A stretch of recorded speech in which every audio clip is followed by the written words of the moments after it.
The Hokies are back on the hunt for the Women's College World Series, a feat that has eluded them since 2008.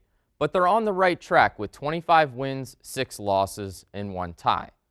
After an unfortunate exit to number 14 Georgia in the 2023 NCAA Regional, Virginia Tech is back and quickly climbing up the rankings. The preseason number 23 team in the nation has clawed all the way up the ladder to number 11 in the latest ESPN poll, thanks to a program record 25-0 dismantling of the University of Maryland Eastern Shore and a 2-game series split with number 14 Alabama.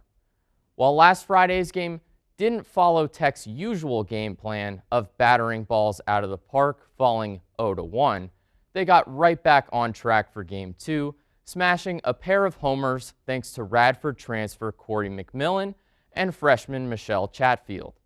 Meanwhile, Tech's Cameron Fagan was busy earning a nod as the D1 Softball Player of the Week for her performance over the last 5 games. The senior at second was 12 for 18 at the plate with 2 homers, 2 doubles, and 9 RBIs on the week.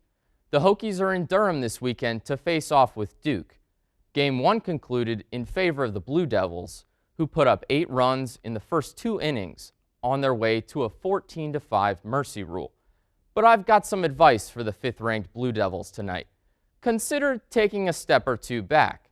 With 69 home runs this season and the series on the line, you'd better believe Virginia Tech is swinging for the fences. Guys? Certainly nice to be well rested, that's for sure. Got to have fresh legs under you. Absolutely. Amon turns one over. Lagas on the steal. Just goes through, takes the shot all on his own. J.H. Lagas make it 5-2. Hokies lead. 9:38 left in the second. Harnan caught up against the boards. Kazai clears it. 4-3-2-1. Kubi out of the box, back to full strength. Now 19:20 remaining in the second. Shot from Kellogg, top of the key. Deflected away on the rebound. Garlock gets it in right out of the penalty kill. The Hokies put up another goal. 3-2 lead now for Tech. 19:16 remaining in the second. You mentioned that Tucker hit into the 4-6-3 double play back in the second, looking to get this back. A deep shot into left. Taylor moving back at the edge of the warning track, and it's out of here. Connor Tucker just barely clears the wall out in left. A solo shot to score the first run of the game. Tucker right up the middle, sliding into his Hurst, gets it over to second. Do they get the play at first? They do. A double play. Hurst, Christy, Wisner slid up the middle on both of his knees and flips it over there to the shortstop. A 4-6-3. Insanity in the infield. Definitely one of the most powerful hitters on this Morehead City team, but now you've got Nick Surse up to bat as well. 3-0. Surse lifts it just over the leaping Hurst. Quelch rounds 2, makes his way over towards third, slides in. The throw just late. Surse holds up at first. A nice single there, just lifts it over Hurst, leaped up, lost his sunglasses, and just a foot or 2 over the glove. One in scoring position here for the Marlins. This is big. They've already had 2 runners so far in scoring position. Scales got out at second on the 4-6-3 double play. Neighbors dribbled towards Christie at short, makes a throw as he moves to the side and just beats out Neighbors at first base. So despite runners on first and second, the Chili Peppers get out of the inning without any runs on the board. So 1-2 to Yachik, goes around, chop towards Bolden. Fields on a hop, makes the toss. This one over Wisner's head, and Yachik will return back to first. Didn't really have a move there as it came off hot. 1 down for the catcher. Walked in his last trip to the plate to lead off in the bottom of the 9th, and he had a double back in the 4th. Almer, 1-0, deals. Lifted out to left field, deep to the corner. Sereno dives, it gets away from him. 1 run comes in, 2 runs come in, the 3rd run moving around, a throw from left field, and Wilmington walks it off. 2-1, Surse goes around, driven deep into center. Ranging back is Askew, right at the warning track, a leaping grab to end the inning. What a move from Bobby Askew, hustling back towards left, and he makes that grab to retire Surse just a few feet shy of the wall. Carvalho in a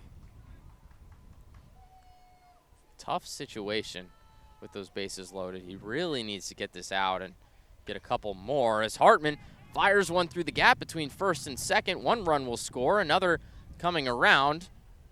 No play at the plate, and Neighbors will advance all the way over to third. Hartman brings in 2, gets Neighbors to third base. Now runners back in the corners. Kleinman came in and Crawford came in. Fantastic single there from Eric Hartman. Just poked it in the gap through the right side and brings around 2 runs. It's 1-2 to Brannigan.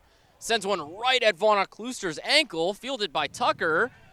A great stretch from Nick Surse, but just barely beating it out as Brannigan. It's runners on first and second now.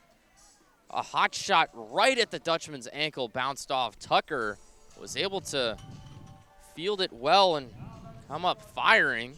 Made a great throw, but just not enough time. Now he'll battle with Avery Spencer. He hit into a double play in his first at-bat. Ball gets passed back, fires towards third. Neighbors lays down the tag in time.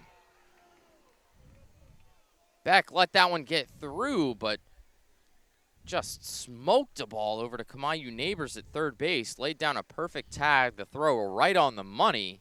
All of a sudden, 2 down for the Sharks. Calamia, grounder to first base. Spencer has some trouble with it, flips to Lavendier, but Calamia beats it out. Evans had a single in his first at-bat, but he was the runner that was caught. This one on a rope to Homaker, makes the grab in the air, but the throw way off the money towards Surse. And Sudo will advance to second base. At Virginia Tech, no matter where you're from, they like to say that this is home. For Virginia Tech's Ethan Agagi, however, home will always be another place, Guam. Born on the Micronesian island, Agagi found a love for sports, eventually taking him in his father's footsteps towards wrestling in high school. So picked that up late compared to, kids in the U.S. They start at 4. I started when I was 15, so playing a little catch up. But I started it, dropped my other sports, stuck with it since, and it's led me here. The sport provided him with a multitude of opportunities, culminating in an offer from one of the best programs in the United States, Michigan. My parents, they're big on education, and obviously Michigan is one of the top institutions in the country. And they had the best wrestling program that coincided with the best academics that I had applied to and gotten into. So it was kind of a no-brainer for me. Transitioning from island life wasn't easy, as Agagi had to leave behind his family and adjust to living in Ann Arbor. Big house kind of seats 108,000 people, and the population back home is 160. So, just seeing more than half of, my population in one area, it's a bit eye-opening. Continuing to train throughout college, Agagi made his way to Mongolia for the Rio Olympic qualifier in 2016. Starstruck, because I'm around guys who I watch on YouTube or whatever.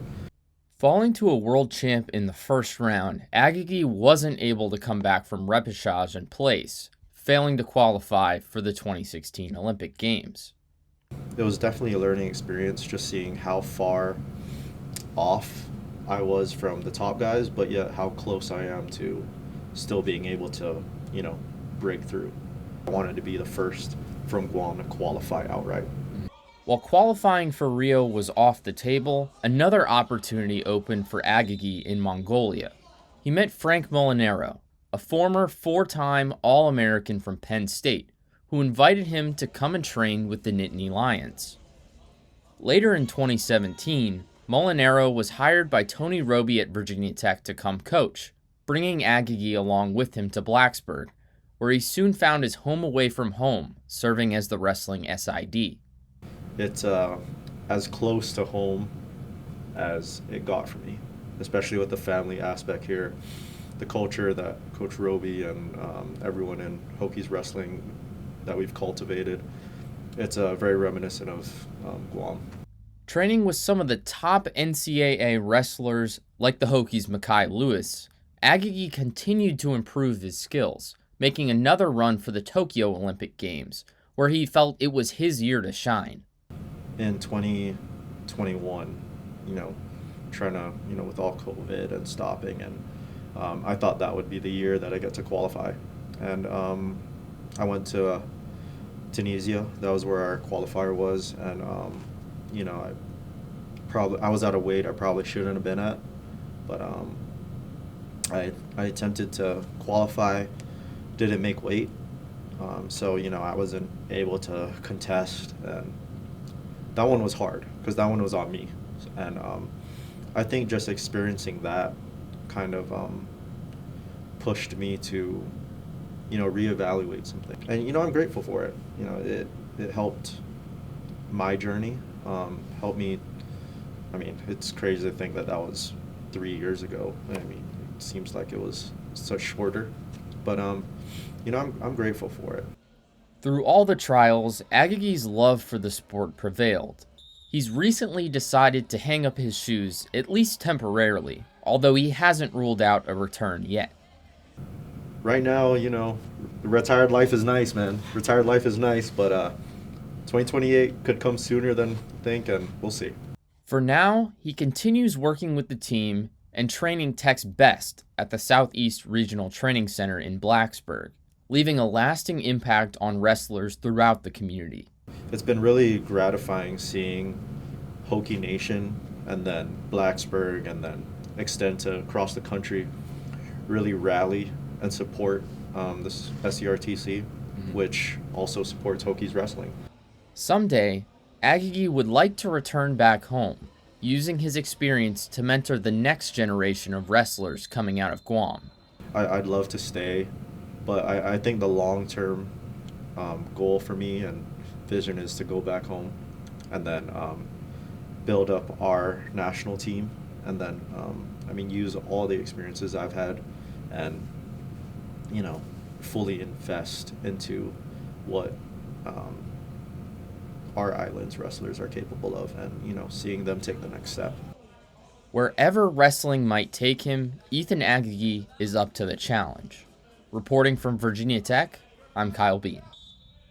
It was incredible coming off of last night where they did have some defensive slip-ups, but tonight they kept the puck almost exclusively in the offensive zone. Fayetteville didn't even have a shot on the goal until nearly 8 minutes into the period. Roanoke has done a great job controlling the puck, keeping it out of the defensive zone, and putting pressure on Fayetteville's goalie.